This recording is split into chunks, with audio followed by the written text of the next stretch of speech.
What's up, guys? Today I'm going to be talking about my DC live action top 10 movies. So it'll be number 10, The Watchmen. And The Watchmen, I gave that a 6.5 out of 10. I found it was like the first time watching it, my experience was it was like 12 o'clock at night, and I didn't know what to expect because I just got it for like a birthday or something that year, and I didn't go see it in theaters because I didn't really.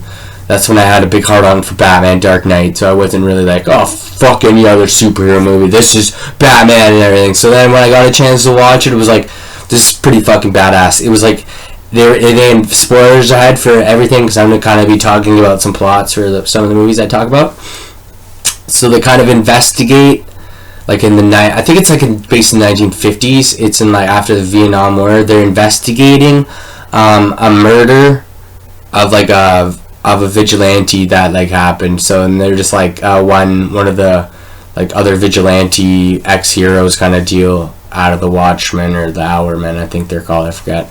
They're he's investigating this murder and it's like a big conspiracy. Ends up being this big conspiracy thing that happens. So it's cool, and it kind of shows the origin story quickly of the heroes that are around it, and so you get to see Dr. Manhattan in it too, and he was fucking really cool. Rorschach, the Owlman, Spectrum, I think her name is. I think I might be saying that wrong. I can't remember.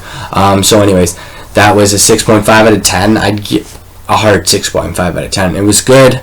They didn't give it a sequel, but now HBO is giving it a live-action TV show run, so we'll see. The fucking trailer looks fucking cool, so it's they said it's based in the future, not with the movie at all, but it's in the comic book universe, but they said the characters, if you watch the movie, the characters in that, they said, are older when you watch the TV show, so I thought that was cool, because Dr. Manhattan is still in Mars right now and shit like that, because when you watch the movie, he just fucking pieces out at the end, I'm pretty sure, and just fuck the Earth, because he's fucking tired of humans, because he's above them and shit now. So, hard 6.5 out of 10 for The Watchmen. I recommend checking it out, guys. And the HBO that's going to be coming up for the TV show. So, number 9 is The Dark Knight Rises. And if you guys don't know me, I fucking love Batman. So, heads up, most of these are going to be Batman. So, sorry, guys. But let's be honest, most of them for DC was Batman. Is the best movies, live action movies, were the Batman ones. The Batman v Superman ones were shit. But Ben Affleck Batman looked fucking dope. His fight scenes were cool as fucking shit like that. But they're just rough, and most of them are in there. So Dark Knight Rises, I loved it. It was, I was waiting for that movie to come out when I found out it was the ending to the Nolan trilogy, and they did a job. So 7.5 out of 10. It made my heart pound out. I pretty much teared up at the ending, knowing what happened, because I thought, spoiler ahead, Batman was gonna fucking die, and then, multiple times he almost did die and shit. I was like, fuck my homeboy. Sorry if that's loud, guys. So 7.5 out of 10 for Dark Knight Rises, and that's the Christopher Nolan series. And then we're gonna come at you with the first one from that. For number 8 is Batman Begins, and that's the first epic story in the Dark Knight series. And that one is pretty much they've revamped the series right after I think it's 8 or 5 years after the shitty Batman and Robin, Joel Schumacher director movie that happened with George Clooney. They decided they're gonna do a clean slate, make this a new Batman, a new darker world, and they made it so it felt like Batman could be in our world. And I fucking loved it. It was amazing. My mom even wanted to go see it in theaters. 8 out of fucking 10. It was that good when it first came out, and it still is fucking good. You get to see Ra's al Ghul for the first time. Multiple, new characters, new Jim Gordon version, as Gary Oldman, who fucking did an amazing job through the series. Christian Bale, who a lot of people didn't like his voice, but I didn't mind it that much. And the suit was fucking awesome. It looked so badass. And the origin that they made at it was amazing too. And how they did the flashback sequences were awesome. Number 7, V for Vendetta. was awesome. I watched it, I think one time at camp with my cousins, and 7 out of 10. It was an awesome. It's like a UK movie, so a lot of them, it's all based in the UK, like everything that's happening there, and it's pretty like a black. It's like an action. It's like a drama type too. Like it's very serious shit that's happening. It's a political thing, so it's intense like that. So yeah, I can't really tell much about it because I haven't really watched it in a while. But yeah, 7 out of 10. It's still very good. The actor who plays the main vigilante is fucking awesome. So yeah, number 6 is the Christopher Reeves Superman. Number 1. I used to like the other ones aren't really that good. Like you can watch all of them pretty much after like 2. They start getting like, and that was like 1978. That one was made. So 6.5 out of 10. It doesn't really hold up, but like it's just that nostalgia. Like the first time seeing Superman like live action. Like I remember watching that like first time on TV. Like YTV had like the big fucking spruce. So I just watched them all. I was like, holy fuck, this is awesome. Like Superman was cool, but Batman was cooler. So 6.5 out of 10 for Superman Christopher Reeves number 1, and that is my number 6. So my number 5 is going to be Wonder Woman. Boom, boom, boom, boom! That movie was fucking so cool. I liked it. My girlfriend liked it. Like 7 out of 10. They're making a sequel. I think it's going to come out next year, 2020. Wonder Woman I think I'm messing it up. 1978 or it's 1987 maybe. I think I'm totally gonna mess it up. But the poster that they released for it, she looks badass. She's gonna be like in a whole Amazonian metal gear, like golden gear. So she'll look totally decked out. I feel like, and the villain is like Tigress, and I feel like there's gonna be some more like we're gonna see more God villains maybe in play with this one, and hopefully we get to see maybe Zeus. That'd be cool as fuck. So yeah, 6.5 out of 10 for Wonder Woman. It was very good. A lot of action. A lot of like Gal Gadot did a very good job as Wonder Woman. Like even in the first time you see her in Batman v Superman, like their theme song for her, she was pretty much the best part in that movie when the 3 hours of it. Number 4, Shazam. A hard 7.5 out of 10. It was fucking awesome. I loved it. Injustice, he was always my character to pick for Shazam. I loved the comic books. I loved the character of him. I loved him in Injustice. All the animated films he was in, and finally finding out that they were making a Shazam film. I was like, get the fuck out of here. They're not making a Shazam film. And they made it, and it was fucking awesome. Like, I already pretty much knew what was going to happen going into it, because they said it was based off the New 52 book back in 2010, and I read that already. So I was kind of like bummed about it a little bit, that I knew what was going to happen through the whole movie, especially through the ending. But it sucked that Black Adam wasn't in it. So that's why I pretty much gave it a 7 out of 10. But the sequel is happening. I think it's going to start filming like hopefully this year or next year maybe. So that's number 4. Number 3 is Batman Returns, and that one's a 7 out of 10. And if you don't know what the fuck Batman Returns is, that is a sequel to Tim Burton's Batman version with Michael Keaton, Danny DeVito, Michelle Pfeiffer, yeah,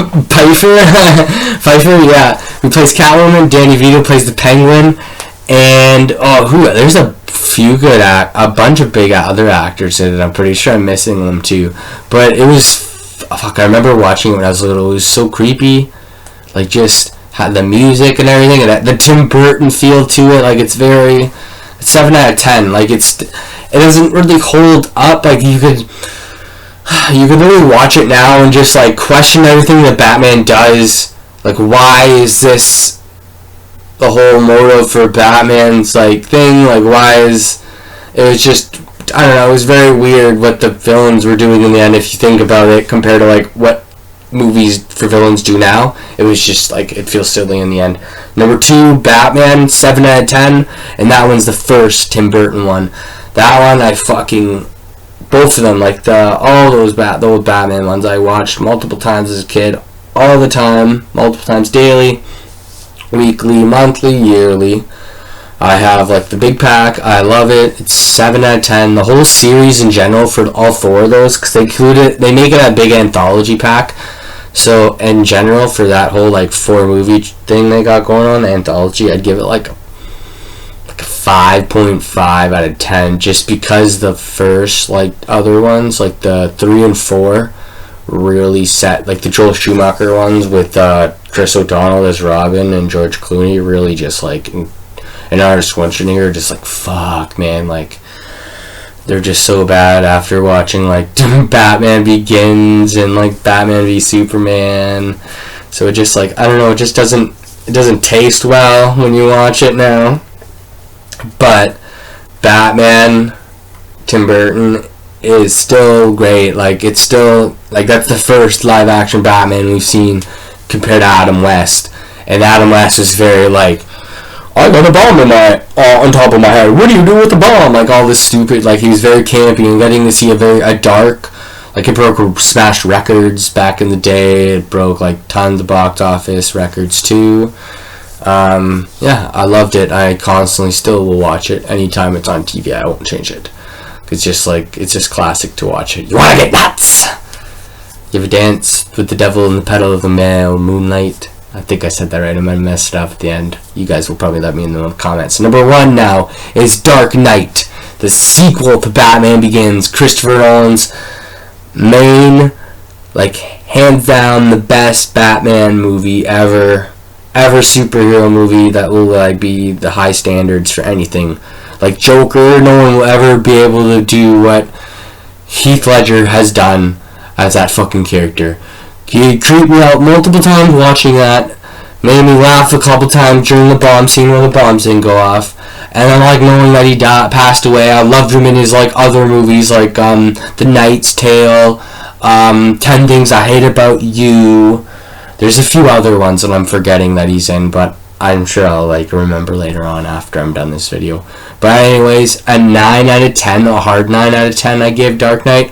There's so many good like moments, like there's jump scenes in that I was just like, holy fuck, like I still like kind of jump at, like it's very good. Like you get to see a new bat suit in it. You get to see like a different version of like a bat cycle, and you get to see like great comic book like iconic scenes, I feel like, and then there's like really good twists in it too, more than one villain.